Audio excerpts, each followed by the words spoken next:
a digital dollar sounds great, and you say cool things like, crypto, or they say cool things like blockchain, and it sounds super secure, but they've already explained that they want this digital dollar to be programmable.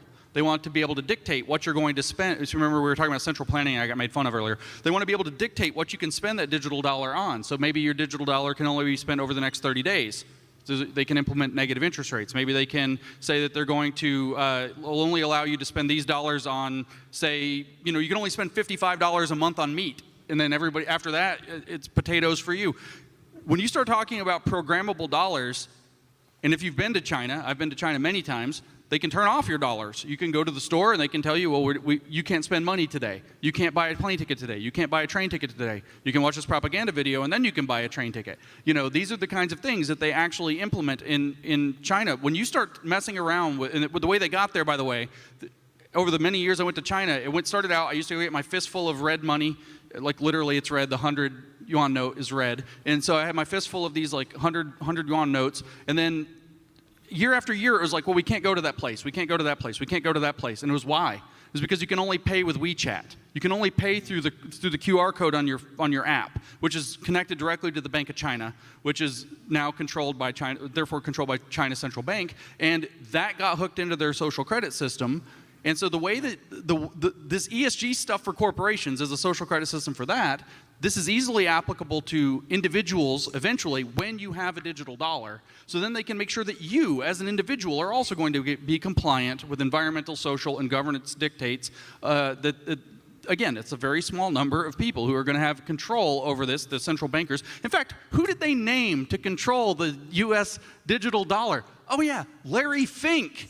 The BlackRock CEO, the same guy. How weird it was that guy that they decided to give him this power. So absolutely it is part of this program. It's in fact a necessary component to this program, and it doesn't work without the central bank. Could you program a digital dollar to only be spent at a company that had a high enough ESG score? 100% you could. You can program it to do whatever. Are you familiar with this digital dollar thing? Hell yeah. Because I have a big problem with this. And James is not explaining it at all. Really. I listened to the whole crypto panels on the congressional, what do they call them? Fuck, I'm tired. Congressional hearings on crypto. I listened to all of those. Okay. Hours and hours and hours. AOC was in, so that was kind of cool. That's what you're looking at. Okay, so maybe you'll explain this to me, because my understanding from very cursory research of this digital dollar, all they're saying is that, like, instead of the Fed loaning money to the bank and then you getting money from the bank, that they're just cutting out the banks. Yes, they're saying you can just get money directly from the Fed, essentially. Yeah. A lot of people don't realize that banks no longer lend money based on deposits. They lend money based, the Fed is the one that lends the money. So if you take out a loan for your house or car, that money is going to come from the Federal Reserve through a bank as like a franchise. The bank is not collecting deposits and then loaning that money out on the old model, which, what was it? Fractional reserve banking. That doesn't exist anymore, really. Right. So this is why I don't understand what he's talking about, because my understanding of the digital dollar idea is all you're doing is you're just removing this middleman of the banks, and you're removing the middleman of payment processors. Right. So that the average U.S. citizen would be dealing with the U.S. government directly with a lot of these payment things. Right. Yes. So I don't understand so all this stuff about well, there's going to be a negative interest rate, or you can't spend your money in certain, this. I mean, you can do all that stuff. Yeah, but you could, this seems to me to have literally nothing to do with what's being discussed on the digital dollar. Unless James is just saying this is all the hypothetical possible they could do with it, but you could do that with any digital currency, regardless. You could set up, so sales tax is this huge bitch for retail businesses, right? They take the sales tax from you and then they pay the sales tax to the government. They could literally set up a cryptocurrency that the sales tax automatically came out of the currency when you used it. and the companies would no longer have to do that huge nightmare of keeping track of sales tax and taking sales tax and sending the sales tax in. I mean, that seems kind of like a good efficiency, right? How much do we waste in accounting resources every single year doing this whole fucking sales tax nightmare? They also, I mean, I like to use this scares people, but we, at one time, I don't know if you remember, long distance used to be really expensive. Like you were going to call somebody and you were going to use long distance and you're going to pay like $1 a minute or whatever, but you were going to talk to your friend that was like really far away. Do you remember that, or is that just Boomer Adam? I'm too young for long distance. Right. Okay. Calls, yeah. So now that the internet was invented and the technology got cheaper, we no longer have this system. There's a system now where financial institutions are being paid to do all this accounting on people, and businesses pay Visa and MasterCard like 4% so that they can do transactions. That's just like a transaction cost of Visa and MasterCard. A digital dollar would take Visa and MasterCard out of the mix, and businesses would save 4% on that transaction cost. Right, which, I mean, I don't, that's why it seems like he's really overblowing this concern about the digital dollar. Like, I don't understand what he's talking about.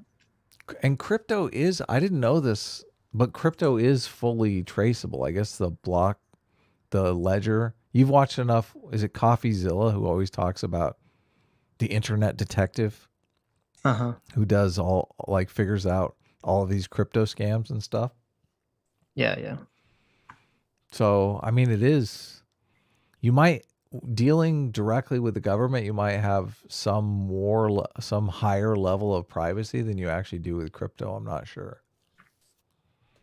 So I don't know. I mean, to me, I think thinking that the US, if we get rid of some payment processors, right, like you're talking about, and people just deal with money processing directly with the Fed, and people save 4% or whatever the fuck it ends up being, because maybe it doesn't actually technologically make sense to still have the system set up the way that it is currently. Like, we just have these unnecessary middlemen. I think it's such a stretch to think that we're going to magically turn out to be China. And it ignores the whole democracy thing. Well, right, because China can be China because it's an authoritarian dictatorship. Or in America, where we have Democrats and Republicans arguing with each other all day about what to do, I can't imagine one party or the other is going to seize enough power to essentially say, we're going to outlaw, certain political affiliations, you can't get money. Like, that would be so horribly unconstitutional. In fact, it's weird because I feel like it would be the opposite, because right now you have this situation where Visa and PayPal and all these pay services, they can, because they're private companies, they can say we're cutting off funding to Nick Fuentes or to whomever, right? Right. That is labeled an untouchable. The Internal Revenue Service doesn't cut you off. Right. But that's because they're private companies. If we had a digital dollar, it would be beholden to the Constitution. And yes. I don't think they could cut anyone off under their Constitution whatsoever.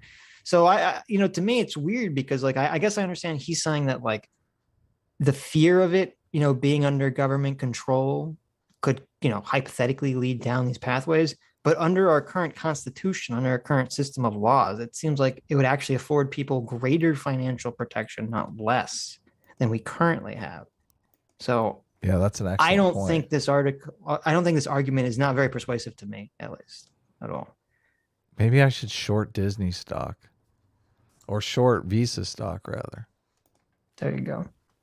Well, and also he said that, and I think he's mistaken. He said that Larry Fink was put in charge of the U.S. this digital dollar thing. I think he's conflating something. So, because I tried to find this information, I couldn't find anything about it. The only thing I could find was that BlackRock is hooked up with something called the USD coin, and the USD coin is a digital currency that's pegged directly to the U.S. dollar. Yes. but is created and run by a private firm. It has nothing to do with the federal government whatsoever. Stable So coins maybe are a huge problem because stable coins have taken in vast amounts of people's cash, right. and they don't necessarily know where the money has gone. Yeah, this is a state right. But I think James is conflating this with the US digital dollar, and they're not related at all. The stable coin company that's taken in everyone's money. I guess you got to buy stable coins to be able to buy some other crypto. So stable coins is the first leg of the journey to actually Oh, own is that some how crypto. that all Yeah. works? So Okay. you buy, and then if you sell crypto, you're selling crypto and getting into a stable coin. This might not be 100% correct, but a big and there was a bunch of YouTube videos on this and one of the guys, this came up in the hearings that they had.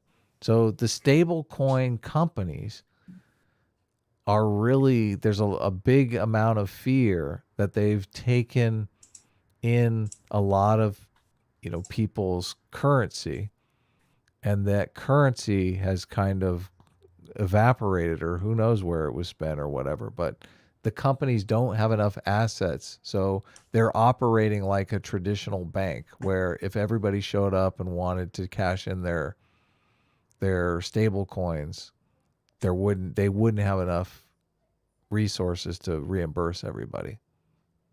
The You understand what I'm USD, saying?